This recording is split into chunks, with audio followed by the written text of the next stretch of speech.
यह इंद्रियां, जितनी हमारी इंद्रियां हैं, ये जितनी नियंत्रण में रहेंगी उतना ही हमारे जीवन का उत्कर्ष होगा। हमारी ज्ञानेंद्रियां अर्थों का ज्ञान प्राप्त कराने के कारण गौ शब्द से कही जाती हैं। गमयंती अर्थान, तथा कर्मेंद्रियां कर्मों में व्याप्त होने के कारण जो है ये अश्व हैं, सोमरक्षण से सब इंद्रियों की शक्ति ठीक बनी रहती है। मैं सोम का शरीर में रक्षण करूं अब, और इससे मेरी जो है ज्ञानेंद्रियां, कर्मेंद्रियां, मेरा मन सशक्त बने, आसक्त ना बने, विषयासक्त ना बने।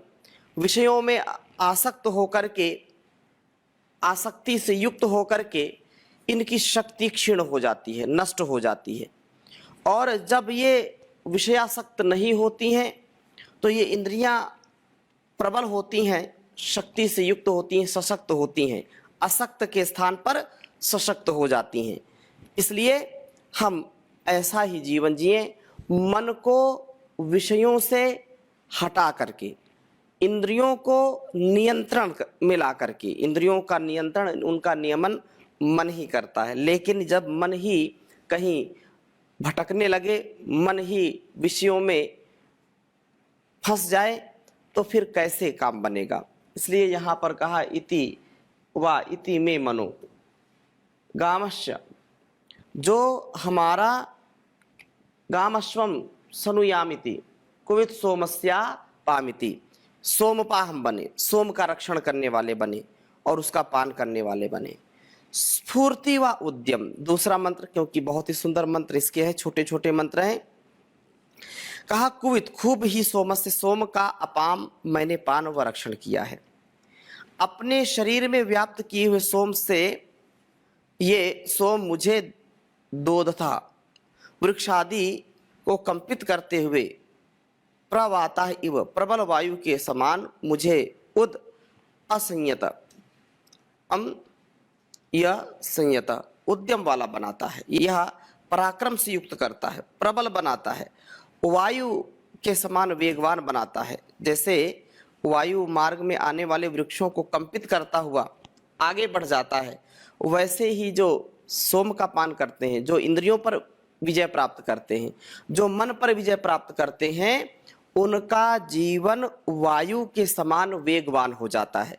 वे पराक्रम से युक्त हो जाते हैं, उनको विषय वासनाएं कभी सताती नहीं हैं और वे व्यक्ति सोमपान करके, वीर रक्षण करके विघ्नों को जीत कर आगे बढ़ने वाले होते हैं, कभी हताश निराश नहीं होते हैं। ऐसा उनका व्यक्तित्व और कृतित्व बन जाता है। उन्नति के मार्ग पर वे आरूढ़ हो जाते हैं, उनका मार्ग प्रशस्त हो जाता है। इसलिए तीसरे मंत्र में कहा कि ओम उन्मा पीता अयसत रथमश्वा इवा शवः कुवित सोमस्यापामितिम।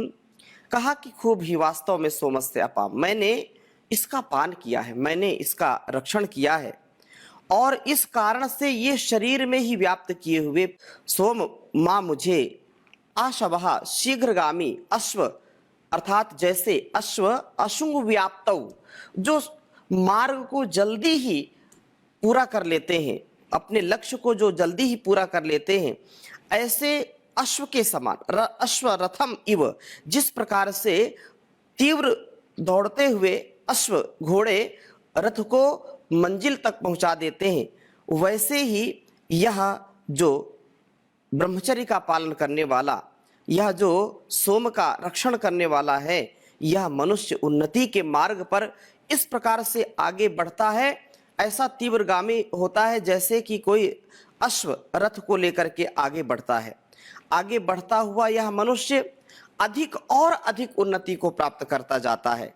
उन्नति के पथ पर हम सदा अग्रसर हों, कभी भी हमारे जीवन में नैराश्य न आए, कभी हमारा जीवन हतो उत्साह से, प्रमाद से, आलस्य से युक्त नहीं होना चाहिए। जितना जिसके अंदर सामर्थ्य है वह प्रसन्नता से, इंद्रिय जित बन करके, मनोजित बन करके, मनस्वी बन करके तेजस्वी बन करके, ओजस्वी बन करके ही जीवन को श्रेष्ठतम बना सकता है।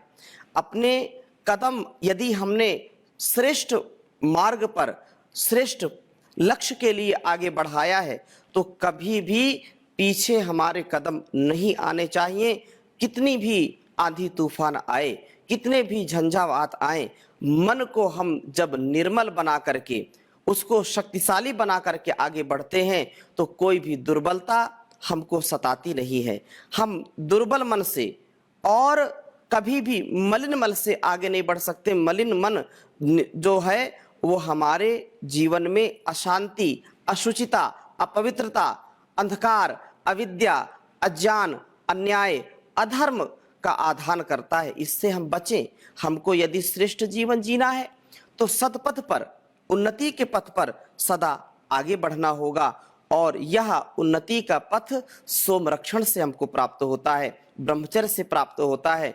मैं सोम का रक्षण करता हूँ, शक्ति संपन्न बनता हूँ। रक्षित सोम मुझे उन्नति के पथ पर आगे बढ़ाने वाला है, अवनति से बचाने वाला है, दुर्गति से बचाने वाला है, सदगति की ओर ले जाने वाला है। और इसी प्रकार से चौथे मंत्र में भी बहुत सुंदर बात कही है कि जो कुवित सोमस्य मापित, जो इस प्रकार से सोम का रक्षण करता है, उसकी बुद्धि भी श्रेष्ठ बन जाती है। इसलिए कहा, ओम उपमा मतिरस्थिता वासरा पुत्रमिव प्रियम कुवित सोमस्यापामिति। कहा कि वासरा शब्दाय माना रंभाती हुई धेनु जैसे प्रियम पुत्रम, अपने प्रिय वत्स को, बछड़े को प्राप्त होती हैं। बहुत ही, यदि गाय और बछड़े का उदाहरण देते हैं तो ममता की पराकाष्ठा। ममत्व तो क्या होता है, वो अपने जो है नवजात बछड़े से इतना प्रीति करती, इतना वात्सल्य से, इतना ममत्व से युक्त होती है गाय।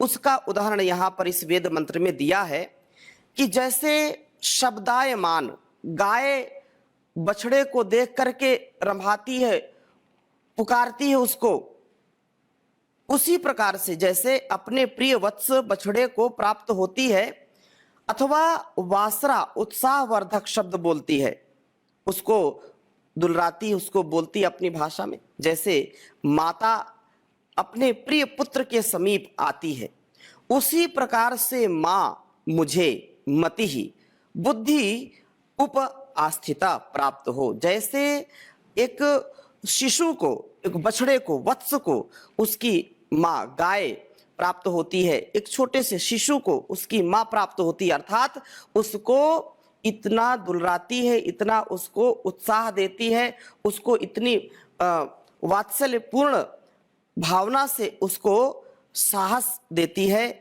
उसका मनोबल बढ़ाती है।